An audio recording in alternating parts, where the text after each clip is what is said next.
Assalamualaikum warahmatullahi wabarakatuh. Perkenalkan, nama saya Yuni Juningsi.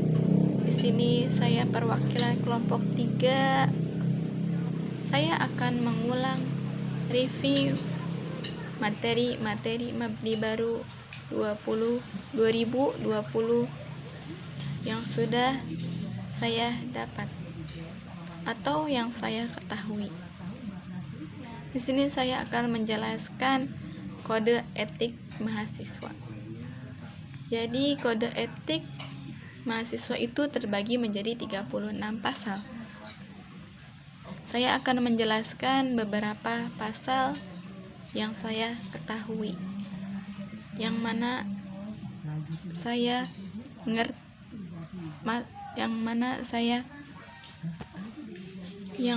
saya ingat ketika materi mabni baru 2020 tentang kode etik.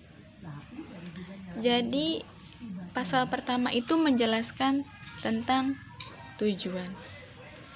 Tujuan itu ada 2, tujuan umum dan tujuan khusus. Apa itu tujuan umum? Tujuan umumnya memberikan pedoman secara jelas tentang etik dan moral kehidupan di lingkungan sekitar. Jadi Akademika Sekolah Tinggi Haji Agus Salim atau Sekolah Taihas itu memiliki pedoman secara jelas tentang kode etik. Nah, tujuan kedua yaitu tujuan khusus. Tujuan khususnya itu apa? Tujuan khususnya itu memahami tentang nilai-nilai positif dan negatif yang mendukung dalam pencapaian visi dan misi serta tujuan pendidikan pada Taihas.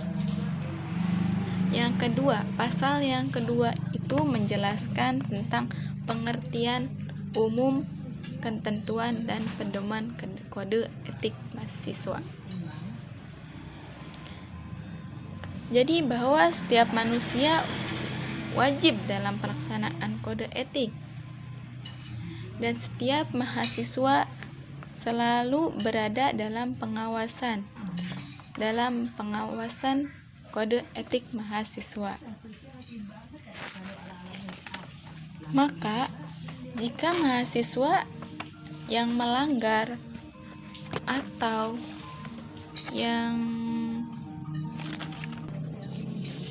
dikatakanlah tidak mengikuti peraturan kode etik mahasiswa, maka akan dikenakan sanksi, baik sanksi ringan, sanksi sedang, maupun sanksi berat yang sesuai dengan pelanggaran yang dibuat oleh mahasiswa itu sendiri. Jadi kita sebagai mahasiswa itu harus mengikuti kode etik mahasiswa yang diterapkan oleh Sekolah Tinggi Haji Agus Salim. Oke, cukup sekian dari saya yang menjelaskan tentang kode etik mahasiswa, yang mudah-mudahan bermanfaat bagi kita semua. Kurang lebihnya saya mohon maaf, dan masih ada materi-materi selanjutnya yang akan disampaikan oleh teman-teman saya. Oke, cukup sekian dari saya. Wassalamualaikum warahmatullahi wabarakatuh.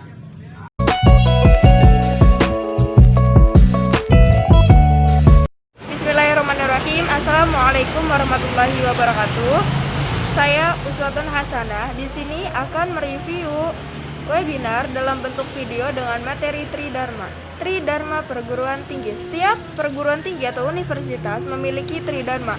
Isi Tridharma universitas atau perguruan tinggi itu sama, mencakup 3 poin ini, yaitu 1.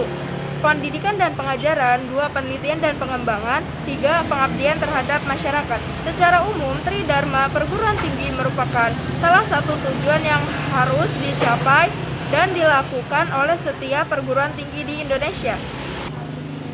Perguruan tinggi selayaknya melahirkan para pemuda dan orang-orang terpelajar yang memiliki semangat yang tinggi, pemikiran yang kreatif, mandiri, inovatif, agar dapat membangun bangsa di berbagai sektor-sektor sesuai dengan kemampuan yang dimilikinya.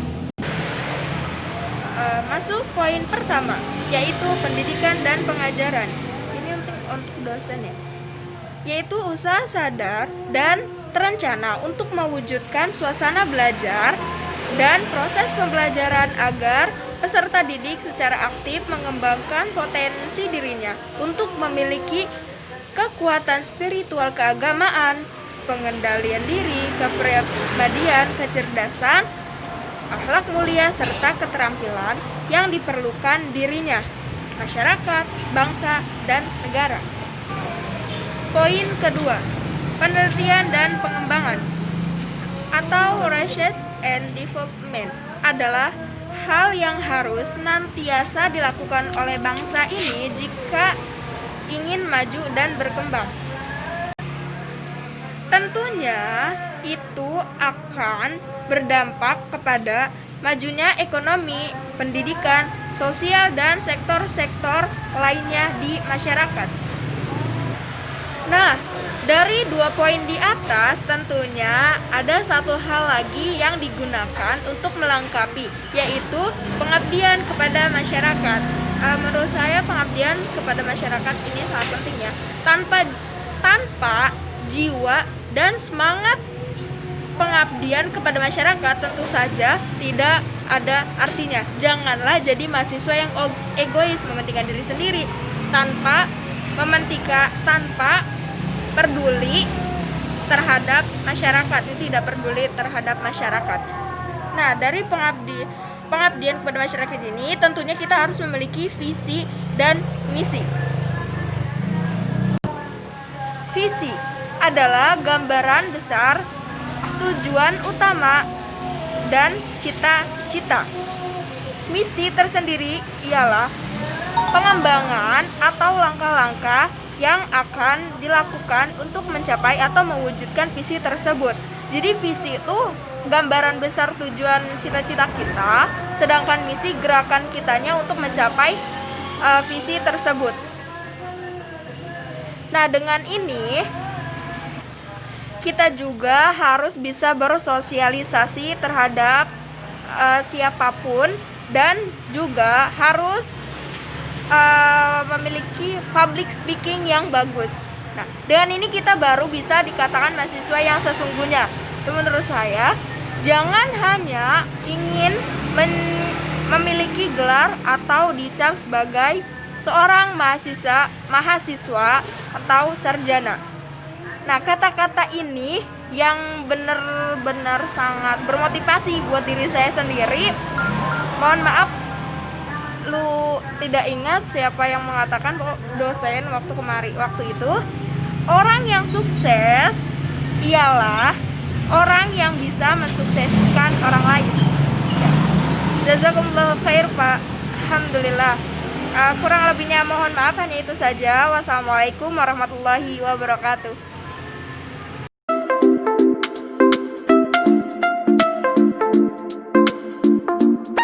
Assalamualaikum warahmatullahi wabarakatuh. Pancasila di era digitalisasi. Sebelum berbicara tentang Pancasila, apa sih yang disebut dengan Pancasila? Pancasila itu berasal dari kata atau bahasa Sanskerta. Panca yang berarti 5 dan sila yang berarti prinsip. Jadi Pancasila adalah 5 prinsip atau pedoman hidup bagi seluruh rakyat Indonesia yang wajib dimiliki oleh seluruh rakyat Indonesia. Di era digitalisasi ini banyak yang berbicara tentang hidupkan Pancasila, hidupkan Pancasila. Nyatanya mereka hanya menimbulkan perdebatan-perdebatan yang mereka sendiri tidak dapat toleransi dan menghargai pendapat masing-masing. Dari sini sudah terlihat rusaknya sila ketiga, yaitu persatuan Indonesia. Kita sebagai mahasiswa mempunyai peranan khusus untuk menanamkan dan menghidupkan Pancasila itu sendiri, khususnya untuk diri sendiri maupun orang lain. Pancasila ini memiliki 5 poin. Poin pertama yaitu ketuhanan yang Maha Esa. Dengan ini, rakyat Indonesia harus wajib meyakini bahwa adanya Tuhan yang Maha Esa. Walaupun dengan keyakinan dan tata cara yang berbeda, mereka harus meyakini bahwa adanya Tuhan. Secara nggak langsung, Indonesia itu anti-ateis. Dan poin yang kedua, kemanusiaan yang adil dan beradab. Jika berbicara tentang kemanusiaan yang adil, pasti bersangkut paut dengan hukum. Sedangkan hukum di Indonesia ini dapat diperjualbelikan kepada orang-orang tertentu. Dan ada banyak anak muda, kaum milenial pada saat ini, mereka rusak adabnya karena pergaulan-pergaulan bebas dan mengikuti perkembangan yang terjadi pada sosial media yang tidak baik, yang tidak patut dicontoh.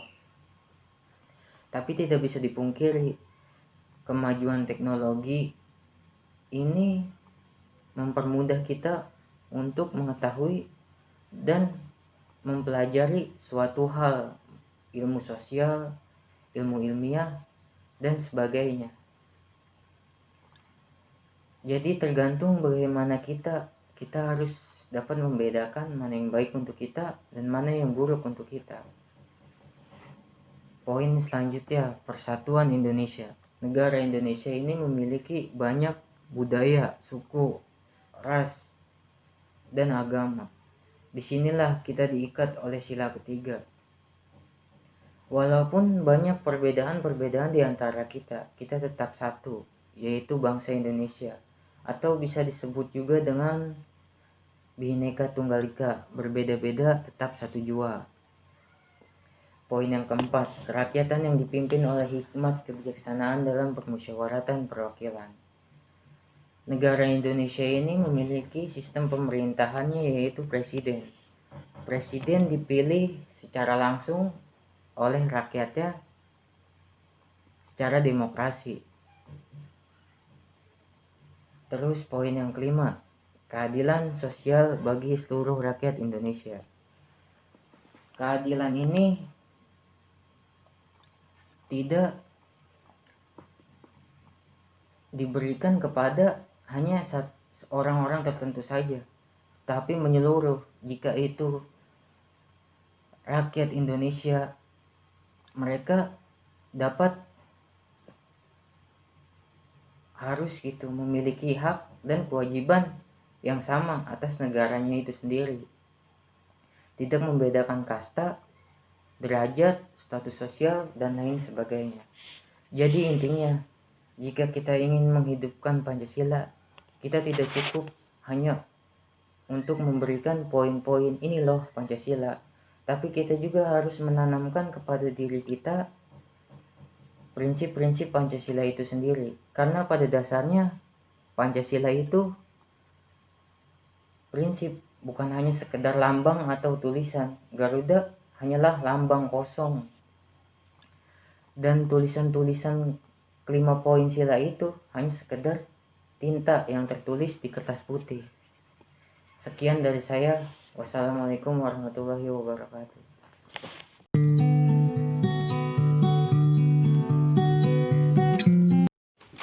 Assalamualaikum warahmatullahi wabarakatuh.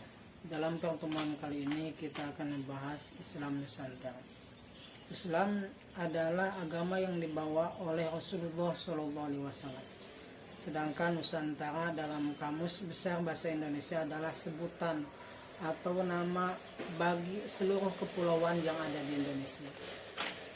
Konsep Islam Nusantara ini adalah Islam Ahlussunnah wal Jamaah yang diamalkan, didakwahkan, juga dikembangkan oleh masyarakat yang ada di bumi Nusantara ini. Cara dakwah Islam Nusantara ini yaitu dengan hikmah, mau'izatul hasanah, berdialog dengan kesantunan, tidak bertentangan dengan budaya lokal, menghormati budaya lokal, berdakwah dengan akhlakul karimah, dengan sopan santun.